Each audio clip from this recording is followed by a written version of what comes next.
Reaksi dan rangkuman UFC 319, Dricus Du Plessis versus Khamzat Chimaev. Khamzat Chimaev baru saja mengalahkan Dricus Du Plessis, meski hasilnya mungkin tidak sesuai dengan prediksi sebagian orang. Ia meraih kemenangan melalui keputusan dominan dengan kendali penuh selama 5 ronde. Sejak bel pembuka hingga pertarungan berakhir, hampir sepanjang laga, Chimaev berada di posisi atas, menekan Du Plessis tanpa henti. Adapun poin-poin yang akan dibahas dalam video kali ini adalah 1. Khamzat Chimaev mengalahkan Dricus Du Plessis lewat keputusan bulat dengan dominasi penuh selama 5 ronde. 2. Keraguan soal stamina Chimaev terbantahkan. Ia tampil bugar hingga akhir dan justru lebih segar dari Du Plessis. 3.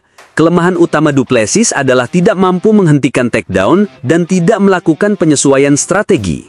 4. Implikasi karir. Chimaev berpotensi melawan Imavov atau Boralho, atau naik ke kelas berat ringan menghadapi Ankalaev atau Pereira. Du Plessis kemungkinan besar melawan Michael Venom Page setelah kekalahan ini. 5. Catatan tambahan, Chimaev menunjukkan kombinasi teknik, kekuatan dan fisik prima, sehingga membantah hampir semua narasi yang meragukannya. 6. Pertarungan pendukung utama, Leron Murphy menang atas Aaron Pico lewat striking spektakuler. Carlos Prates mengalahkan Geoff Neal dengan KO sikut berputar. MVP mendominasi Jared Cannonier dengan striking khasnya.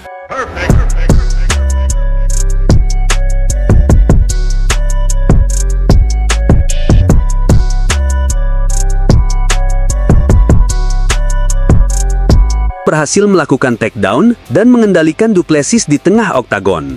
Du Plessis terbaring telentang hampir sepanjang ronda. Cerita yang sama berulang pada ronde kedua hingga keempat.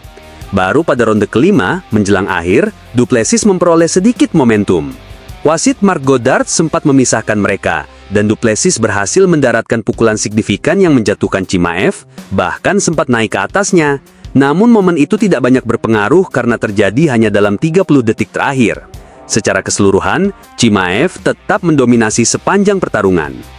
Dalam prediksi sebelumnya, saya memperkirakan Chimaev bisa menang melalui submission pada ronde pertama sampai ronde kedua. Banyak pihak semula menilai bahwa jika Chimaev gagal menghabisi Du Plessis di ronde pertama, maka Du Plessis akan mengambil alih pertarungan berkat keunggulan stamina. Namun yang terjadi justru sebaliknya. Chimaev mampu menjatuhkan Du Plessis di setiap ronde tanpa kesulitan berarti. Sementara Du Plessis tidak memiliki keterampilan cukup untuk secara konsisten bertahan dari takedown.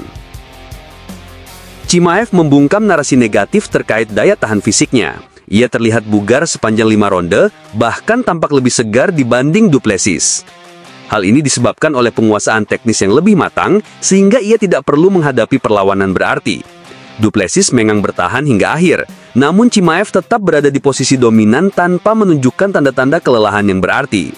Selain itu, duel ini membuktikan bahwa Chimaev tidak hanya unggul secara teknik, melainkan juga secara fisik. Banyak pihak sebelumnya menilai Du Plessis lebih kuat, lebih tangguh, dan mampu memberikan perlawanan lebih keras dibandingkan nama-nama besar seperti Robert Whittaker, Kamaru Usman maupun Gilbert Burns. Namun kenyataannya, Chimaev terlihat lebih bertenaga, bahkan mampu menyeret Du Plessis di sepanjang oktagon. Kelemahan terbesar Du Plessis dalam pertarungan ini adalah ketidakmampuannya menghentikan takedown. Ia juga tampak tidak melakukan perubahan berarti pada rencana strateginya. Seperti yang disoroti Daniel Cormier dalam komentar, Du Plessis bahkan beberapa kali gagal menarik kakinya ke belakang ketika Chimaev melakukan serangan. Hal ini menunjukkan keterbatasan teknis yang membuatnya terekspos menghadapi spesialis gulat seperti Chimaev. Lantas, apa berikutnya bagi Khamzat Chimaev? Ia kini telah menaklukkan juara kelas menengah dengan 2 kali pertahanan gelar. Pertarungan yang logis berikutnya adalah melawan antara Nasruddin Imavov atau Caio Boralho, yang keduanya merupakan penantang layak di divisi ini. Saya pribadi menilai pertarungan melawan Imavov akan lebih kompetitif dibanding menghadapi Du Plessis, bahkan lebih sulit diprediksi. Namun, dominasi Chimaev membuka kemungkinan lain, yakni naik ke kelas berat ringan. Pertarungan melawan pemenang duel Magomedov-Ankalaev versus Pereira bisa menjadi salah satu laga terbesar di UFC tahun depan. Duel melawan Ankalaev akan sangat sulit, tetapi keunggulan gulat Chimaev bisa menjadi kunci. Sementara itu, laga Chimaev melawan Pereira berpotensi menjadi pertarungan super yang sangat dinantikan.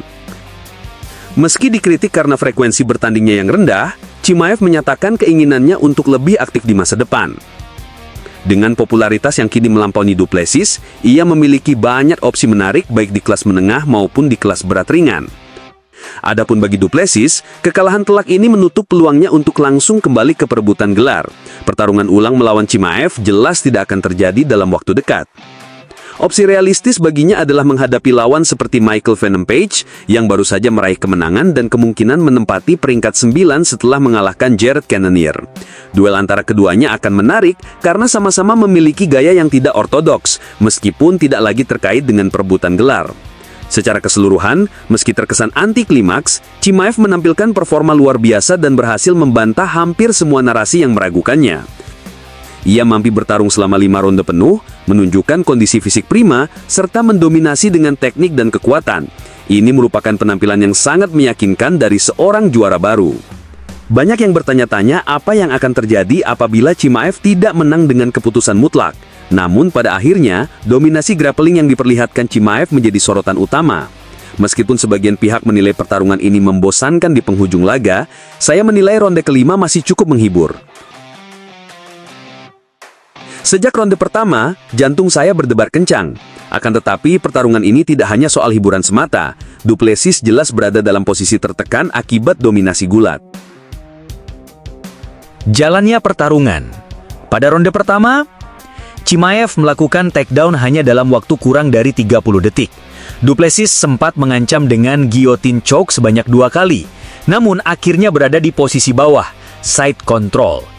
Ia menunjukkan kesabaran dengan menahan ground and pound keras dari Chimaev, bahkan sempat membalikan posisi di akhir ronde. Pada ronde kedua, Du Plessis mencoba bertahan dengan merunduk, tetapi Chimaev kembali berhasil mengambil punggungnya dan mendominasi penuh seperti gaya khas grappler elit. Kontrol penuh dengan tekanan konstan menjadi kunci Chimaev pada ronde ini. Di ronde ketiga, Chimaev semakin dominan. Ia menjatuhkan Du Plessis dengan double leg, melewati guard dengan mudah, lalu menekan dari side control sambil melancarkan sikutan dan pukulan. Jelas sekali, ini ronde yang sangat berat bagi Du Plessis. Ronde keempat, Du Plessis berusaha melawan dengan beberapa pukulan bersih, namun Chimaev kembali berhasil menjatuhkannya dan mengendalikan posisi. Wasit Mark Goddard sempat menghentikan dan memaksa keduanya berdiri, namun Chimaev segera menjatuhkan lawannya lagi dan menutup pertarungan dengan keunggulan kontrol. Terakhir ronde kelima, Du Plessis tampil lebih baik, bertahan dari beberapa takedown, mendaratkan kombinasi jab dan pukulan kanan bersih, bahkan sempat membalikan posisi ketika dijatuhkan. Namun Chimaev tetap mampu menetralkan serangan, menjaga kontrol dan menutup pertarungan dengan keputusan bulat. Evaluasi pertarungan. Secara keseluruhan, Chimaev memenangkan pertarungan ini melalui dominasi penuh dalam grappling. Ia tidak sekadar mengandalkan kekuatan, tetapi juga kesabaran, timing, dan teknik. Meskipun Du Plessis sempat menunjukkan daya tahan serta semangat bertarung, usahanya tidak cukup untuk membalikan keadaan. Ini adalah kemenangan yang sangat impresif dan menandai kebangkitan Chimaev sebagai juara baru kelas menengah UFC. Sebagai catatan tambahan, 1. Kondisi fisik dan kardio. Chimaev terbukti lebih bugar dibanding Du Plessis. Faktor conditioning dan peningkatan latihan terlihat jelas dalam performanya yang konsisten selama 5 ronde. Kedua, taktik Du Plessis. Upaya guillotine yang dilakukan justru membuatnya kehilangan banyak waktu berharga di posisi bawah. Lawan dengan kemampuan submission lebih variatif mungkin akan memberikan ancaman lebih besar bagi Chimaev. Khamzat Chimaev tampil jauh lebih baik dari perkiraan banyak orang. Sebelumnya, tidak banyak yang percaya ia mampu menjaga intensitas hingga 5 ronde penuh. Chimaev membuktikan dirinya sebagai salah satu kompetitor paling berbahaya di divisi. Namun penampilan Du Plessis tetap layak diapresiasi. Ia masih merupakan petarung kelas dunia yang berpotensi bangkit kembali. Pertarungan lainnya sebagai pendukung utama. Aaron Pico versus Lerone Murphy. Aaron Pico tampil impresif di awal, berhasil mencetak poin penting lewat serangan keras dan takedown. Namun Lerone Murphy menunjukkan kemampuan striking superior dengan kombinasi pukulan, tendangan, dan penyelesaian spektakuler melalui sikutan berputar. Kemenangan ini menegaskan posisi Murphy sebagai penantang papan atas. Carlos Prates versus Jeff Neal. Carlos Prates mencetak salah satu KO terbaik melalui sikutan berputar di akhir ronde. Givnell sejatinya tampil baik, mendaratkan serangan-serangan signifikan, namun akhirnya tumbang akibat serangan telak tersebut. Carlos Prates kini pantas diperhitungkan untuk menghadapi lawan di papan atas, bahkan bisa dipertimbangkan melawan Leon Edwards atau Joaquin Buckley. Michael Venom Page, MVP versus Jared Cannonier. MVP mendominasi Jared Cannonier dengan teknik striking sasnya yang unik dan efektif. Ia terlihat mampu mengendalikan tempo pertarungan dan hampir tidak kesulitan menghadapi tekanan. Pertanyaan terbesar kini adalah divisi mana yang akan ia fokuskan, welterweight atau middleweight.